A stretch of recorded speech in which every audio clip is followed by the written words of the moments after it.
Hello friends, વાત કરીશું સોના અને ચાંદીના વીકલી આઉટલુક વિશેની. એ પહેલાં આપ અમારી યુટ્યુબ ચેનલ સબસ્ક્રાઇબ કરો, Shri Ambika since 1973. Last week આપણે જોયું કે સોનું ઓલ ટાઈમ હાઈની સપાટી વટાવી અને 1 લાખની નજીક પહોંચી ચૂક્યું હતું. તો આવનારા સમયમાં સોનું ફરી એક વખત તેની નવી વિક્રમી સપાટી બતાવી શકે છે. જો આપણે આવનારા સમયની વાત કરીએ તો સોનું આંતરરાષ્ટ્રીય બજારમાં $3200 થી $3420, તો ચાંદી $31.50 થી $33.50 વચ્ચે રહે તેવી શક્યતાઓ છે.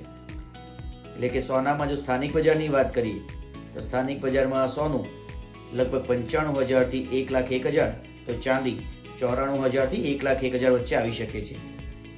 અમેરિકા અને ચીન વચ્ચે જે વ્યાપારિક સંબંધો વણસ્યા છે તેની સીધી અસર સોના ઉપર જોઈ શકાય છે.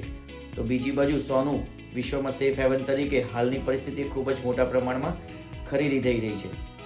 એટલે આવનારા સમયમાં પણ સોનામાં ખૂબ મોટી તેજી જોઈ શકાય છે.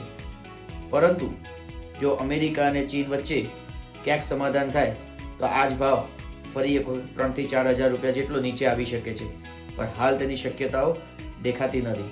એટલે આવનારા સમયમાં પણ સોનામાં તેજી યથાવત રહેશે. Thank you.